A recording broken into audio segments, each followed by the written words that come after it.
Hey, Buff Nation, voice of the Buffs, Mark Johnson here. Welcome to the Pac-12 Conference Women's Basketball Tournament Virtual Pregame Show. Everything's been virtual here the last year. The Alumni Association, the Alumni C Club have been hosting virtual pregames throughout the season, and we're excited to continue the spirit into the postseason now for the CU women in Las Vegas. We're going to welcome in, we've got a couple of special guests right off the top here, the Chancellor of CU Boulder, Phil DeStefano, and Athletic Director Rick George, who are jacked up and ready for college basketball postseason and March Madness. And Phil, we'll start with you. This is always a great time of year from a sports standpoint in the college world, isn't it, when you get March Madness underway? It's a great time. The one thing I'm going to miss, as Rick knows, is I usually attend both the women and the men's tournaments in Las Vegas and the women's tournament when it was in Seattle. I'm certainly going to miss going to Las Vegas this year to watch them. I'm just so proud of JR and her team and where they are in the standings, which I think for the first time being up, number 5, number 6 in the Pac-12 standings is just terrific. Yeah, they've had a great season. And Rick, we know that nobody cheers harder for the Buffaloes, no matter what the sport is, than you are. Are you ready to jack it up to March Madness levels now? Well, let me just say this: the Chancellor's right next to me in that regard, because we sit across the aisle from each other and watch the games together usually. And no, I'm excited for JR and her opportunity to play in the Pac-12 tournament and to get into the NCAA tournament. I'm hopeful that that they're able to get an invitation to play in the NCAA tournament. So. I'm excited for them. I'm excited for their team, and they had 3 all-conference selections with Jalen, Frida, and Maya. So I'm really proud of those student athletes and the whole team. This has been a challenging year, as we know, for everybody, and just the fact that they've gotten through the season in the way they have has been great, and I'm really proud of what they've accomplished to this point. Phil, I know all of our athletic programs, but since we're talking basketball here right now, what a great representative for this institution, the way that JR has conducted herself, her team, and her student athletes have conducted themselves, kind of battling and navigating these troubled waters we've had here in 2020-21, don't you think? Absolutely. And, I really want to thank Rick and his staff, Miguel Ruda, and the trainers. Our players have been so healthy this year, both in men and women's basketball. And, when I look at the number of games that we played, that JR's played compared to some of the other Pac-12 schools, I know that, our concern about health and safety was really taken seriously by the team and certainly by the department and the trainers. So it's an exciting time. And, JR has really built this team. When you look at, it's a young team. Obviously, Maya was one of the leaders as a senior, and certainly Frida coming in as a freshman. They've both been just excellent players and excellent student athletes. I believe that now JR has that foundation that she's been looking for to continue on a winning season each year. Yeah, Rick, I want to kind of dovetail on what Phil's saying right there about the job that JR has done. We live in this microwave society where we want everything to happen so quickly, but she's done it the right way, kind of building this thing over the course of the few years that she's been here and laying a real nice foundation, don't you think?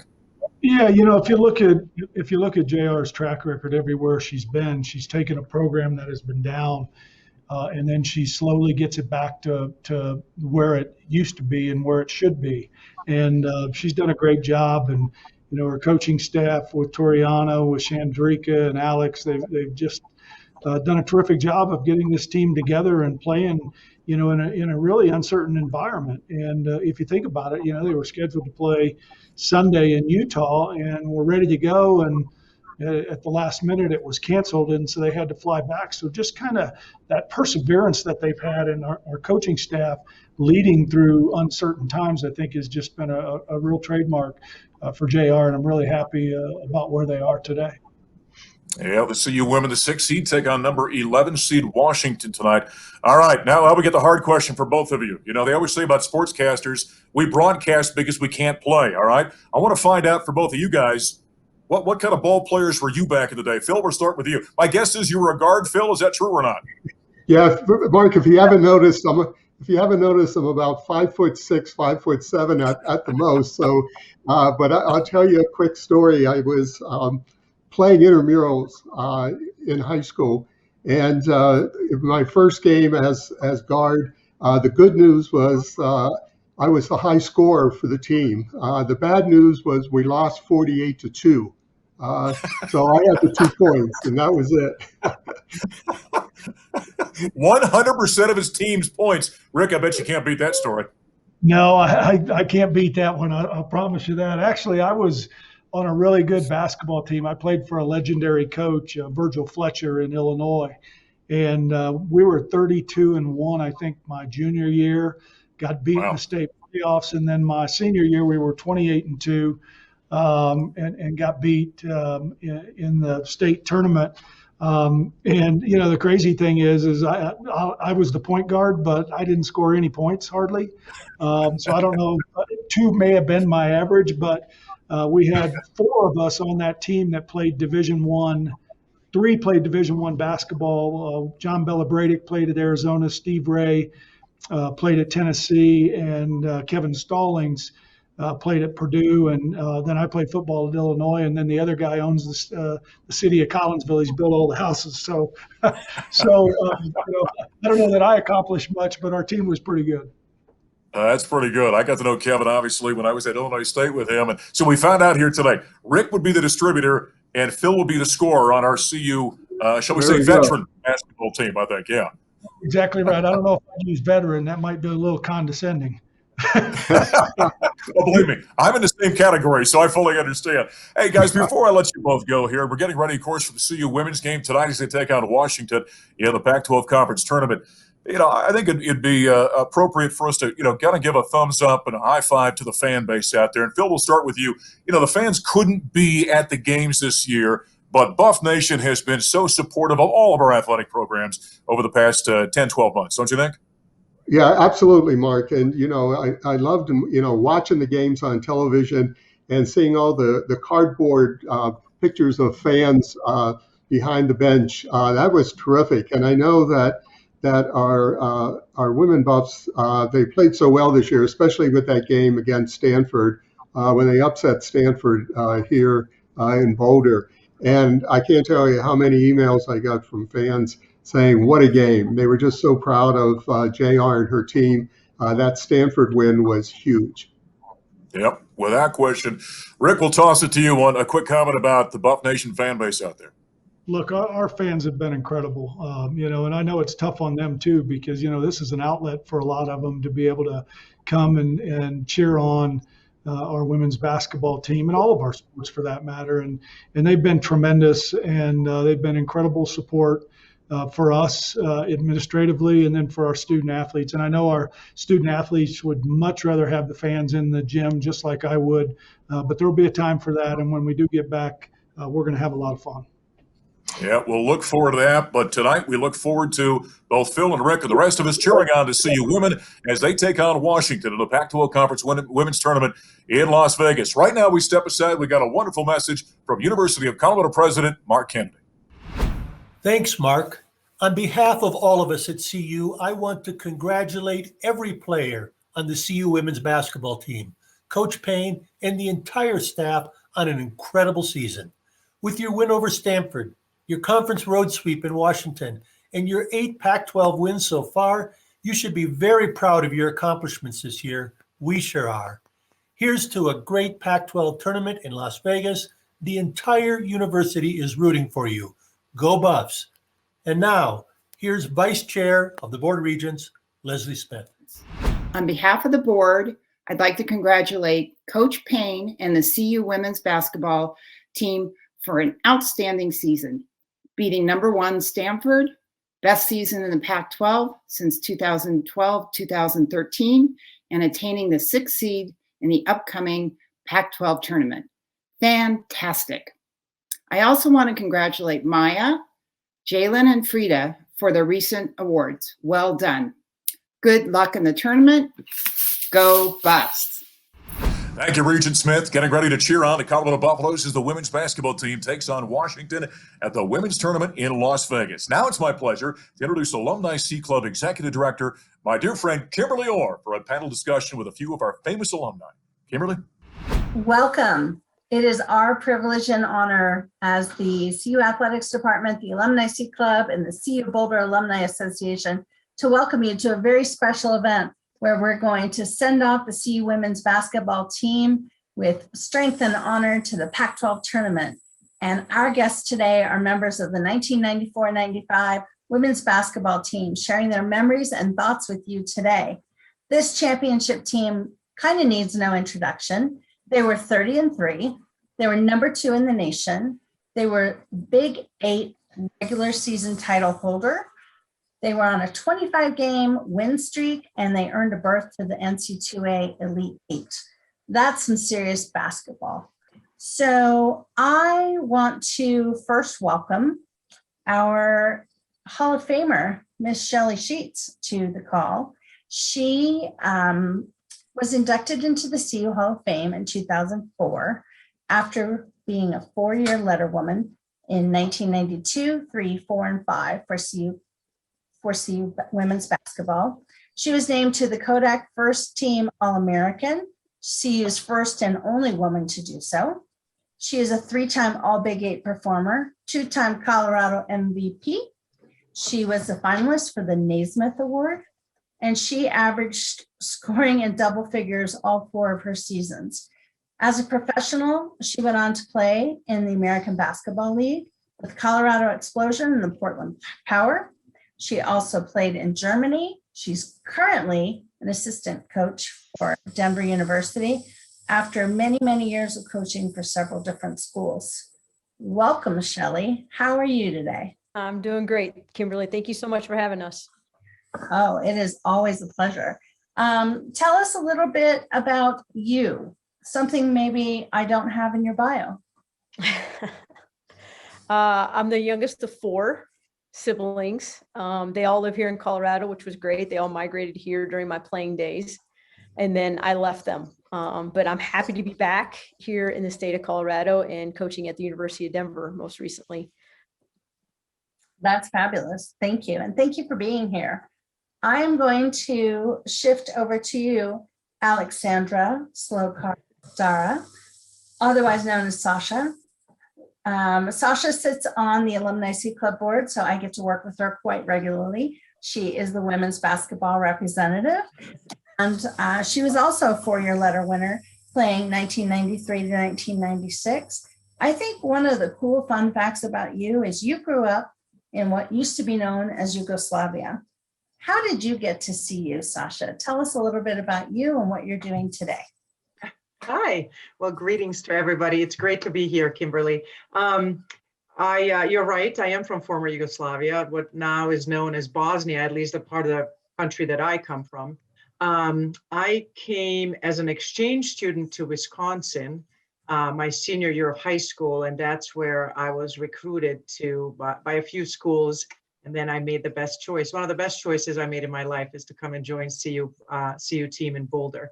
So that's how I came. I came just a year before I joined CU team in 92, but I came to the United States in 91. Wonderful. Thank you. Thank you for being here. And what are you doing now? I work as a client executive, like a salesperson in IT industry. So I work with one of the largest IT distributors called Tech Data, based out of Florida. So I'm here in Denver. Great. Welcome. Thank you. I'd like to introduce Miss Giselle Thomas, although her teammates call her DC. She's a 4-year letter woman as well, 1993 to 1996.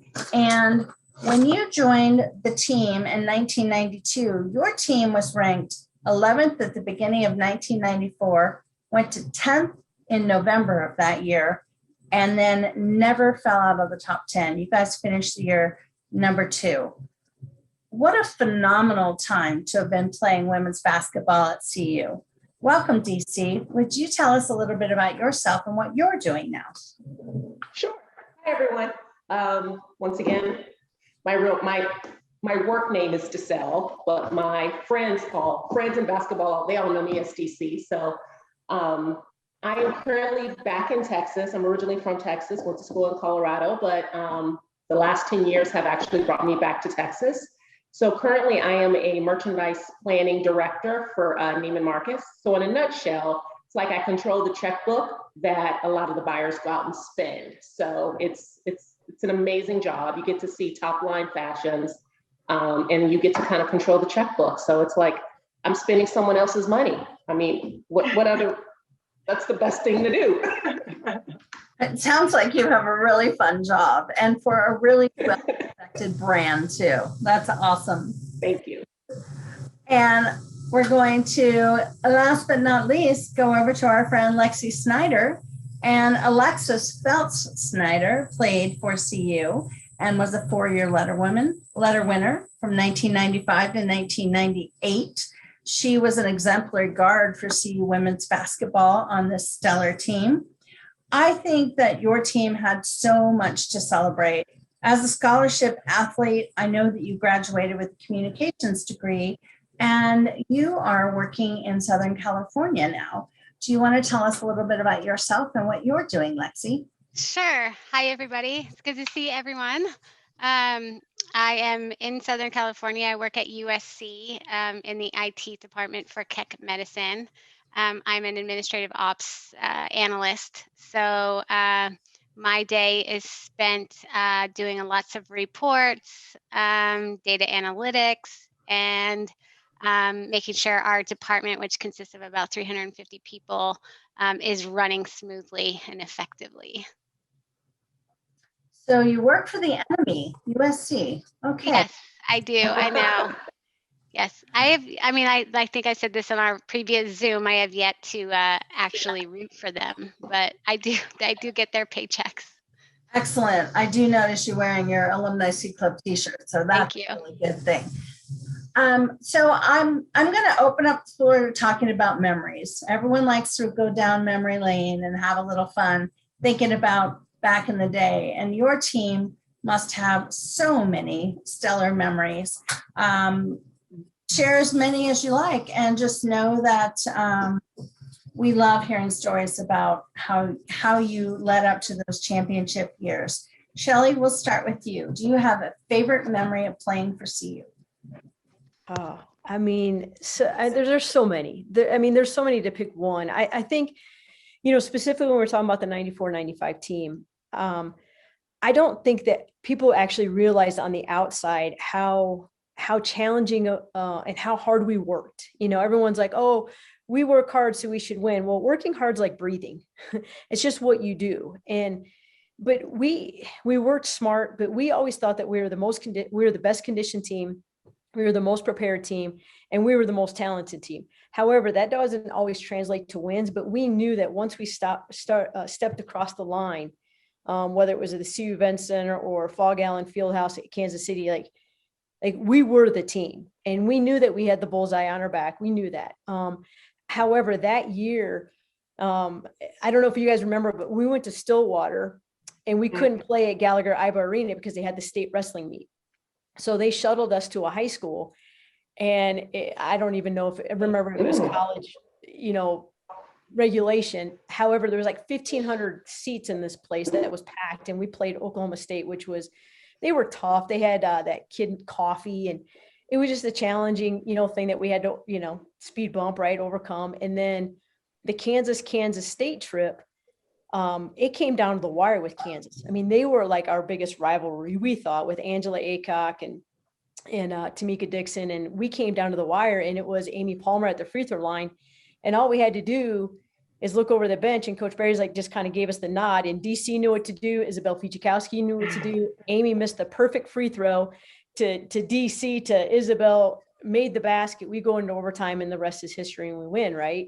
And then, the conference tournament that year, I think we were so determined to go undefeated, right? And not let that conference tournament kind of slip us up as we were making headway for seeding in the NCAA tournament. And we had an unfortunate injury in the semifinal game to one of our starters. And when you have an injury to a starter at the end of the season, I mean, it can cause, some changes, but you know what? We just stayed the course and we met Kansas in the championship game. And I don't know if you guys remember, but during that scouting report, they said we were going to put Erin Scholes on Angela Aycock, and Angela Aycock was their stud. She was the All-American. Yeah, she was. And we were like, and Erin's like, wait, me? Like, I'm going to guard Angela, because Angela was a guard and Erin was a post player. And we're like, Erin, we got you. We got you. All you got to do is just keep her in front of you. We will be behind you, helping you, whatever. Just man up, hand up. Don't let her shoot. We got you. And I tell you what, Erin was a rock star in that game. And lo and behold, remember we got to raise the trophy at the end, but it was some great basketball memories, I would say, during that year that propelled us to what we did in the NCAA tournament. It's a great story. That's great. Yeah. What would you like to add? It sounds like you've got some memories on that, DC. What would you like to add? No, and it's funny because as you sit here and you watch or you listen to Shelly kind of give her play-by-play of that, that very important game when one of our players actually got hurt, and it kind of takes the wind out of you, right? You're out there, you're working hard. You've got camaraderie on the floor. And then when a key teammate goes down, it's almost like you've got two choices, right? You can either kind of hang your head, or you can kind of say, you know what, let's go ahead and win this for her. And I think thinking back on that time, I think that was like our motivation at that particular time. I think we were all concerned about how she would bounce back. So, I mean, yeah, we wanted to win the game one, but we also wanted to win it faster for her, just so we could also check on her though too. But I think that's just, the powership of a team. So it's great listening to it. You can kind of tell how everybody went through this experience, just the way that they're recounting the names of the players and the field houses and the stories. I mean, Shelly's amazing with kind of how she brought us to this level. And then I think it's really cool just listening to you guys is DC then got to talk to the team during one of our maybe 20th reunions. When did you get to pump up the women's team? Was it 5 years ago? 6 years ago? It wasn't this last. Yeah, it was some time ago, but DC was able to pool all this emotion, and everything that we learned and lived and loved about being together and being on this team. And she was able to talk to the women before they went out on the floor and had a phenomenal game. And I think that you helped them cut a losing streak. It was like they were on a bit of a losing streak that year, I think, that maybe had lost a game or two before and came out so pumped. It was just, you made such a difference, So, I mean, I just kind of feel like it's amazing that, going back to 94, 95, and all of the emotions and everything that we still are today, and can kind of bring that, forward to the generations to come right now and still share with each other. So, I mean, I just kind of thought that was pretty cool. That is very cool. Way to wrap that with the bow, Alex. Lexi, what would you add to some of your memories or this story? I think, for me as a freshman on this particular team, it was just like I was just along for the ride and really loving everything. I mean, I was just part of this amazing team that, I also just in my blood, as my teammates would probably say, just I have the work ethic. So I was able to go in and work hard with them and love every second of it. It maybe even, to the point where they would make fun of me about it, but like in a good way. Oh, there goes Lexi again, running around. But like, it was awesome because like, it's just like, I was just trying to, play to their level. And I think the team overall, it was just so amazing because, we got home court advantage in, the tournament and the Sweet 16. I mean, it's just so special to be part of that. I mean, my best memories for sure. We're going to shift gears now, and we're going to think about our current team, and they are headed to the Pac-12 tournament. And I would ask each of you, we'll go around the horn, and I would like to ask each of you to share something with the current team. Share your encouragement, share a story, share whatever you would like for Coach Payne, her staff, and her team. And I will start with you, Shelley. First of all, JR and staff, I think they're doing an amazing job. Your outreach to us alumni, first and foremost, really appreciative of that. But just the job that you're doing so far at CU and continue to do. But just really excited for you guys to go in the Pac-12 tournament. Anytime when you're in a tournament, there's all kinds of, maybe not COVID, but fans. And there could be a lot of distractions, but just to make sure that you guys stick together, stay together, and one game at a time, just all you have to do is play 40 minutes, finish that game, another 40 minutes, just lock in, but just wishing them all the best and to raise that Pac-12 championship. Thank you, Shelley. Alex, you're next to my Hollywood Squares. What would you share with our team and our coaching staff? I just, I kind of go back to, how did we try to stick together and get out there and put all of that hard work from practice on the floor. I think somebody earlier said, practice should be easier. Everything kind of should come together.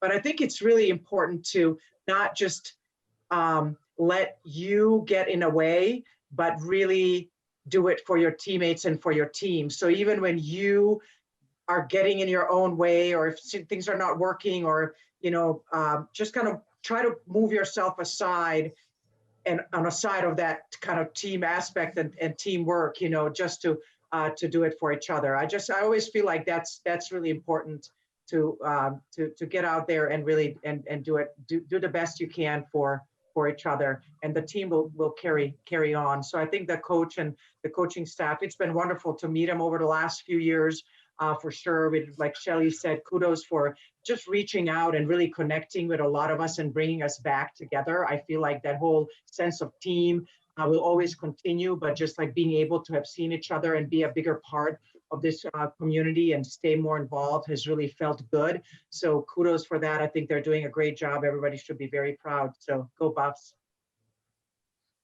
Thank you. Lexi, what would you add? I would just add that, Pac-12 tournament, it goes back to, 0-0, there's no one in the lead, and every team is fighting for the championship. And this team I've seen them, beaten at the number one team in the nation in Stanford. And so, channel that and stick together, and, good luck. I am really excited for this team. I think they're awesome. Thank you. DC, what would you share with our coaches and current team? I would probably share right now with the coaches and the staff. You guys have done a tremendous job in getting to this point. So coaches, continue to believe in your team, in your players. Players continue to believe in the coaches, that they're going to provide the direction to kind of see you through. But also, though, I say this to, take a minute to pause, take a minute to take it all in. And once you've got your eyes on that prize, then go get it. Go Buffs. Go Buffs indeed. Well, ladies, it has been a great opportunity to talk with you. And as representatives of the 94-95 championship women's basketball team, share your memories and thoughts as we send our Colorado Buffaloes to the Pac-12 tournament. On behalf of the Alumni C Club, Colorado Athletics, and the CU Boulder Alumni Association, I just want to say thank you. Thank you for your time. Thank you for sharing, and thank you for being willing. And it's an honor to get to work with you throughout the Alumni C Club, and I truly hope to see you soon. Go Buffs. Go Buffs. Go Buffs. A big thank you to all of our CU fans and alumni who have joined the CU Alumni Club this year. It's just been incredible to have so many of you join us for our pregame events.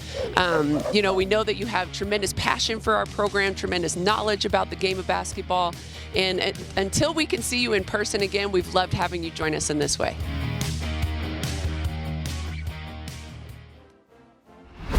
All right, Coach, good luck tonight as the CU women take on the Washington Huskies in the Pac-12 Conference Tournament in Las Vegas. I want to thank all of you for tuning in and supporting our Buffaloes as they enter this pivotal stretch of the postseason. I'm Voice of the Bus, Mark Johnson. Thanks for joining us. Go Buffs.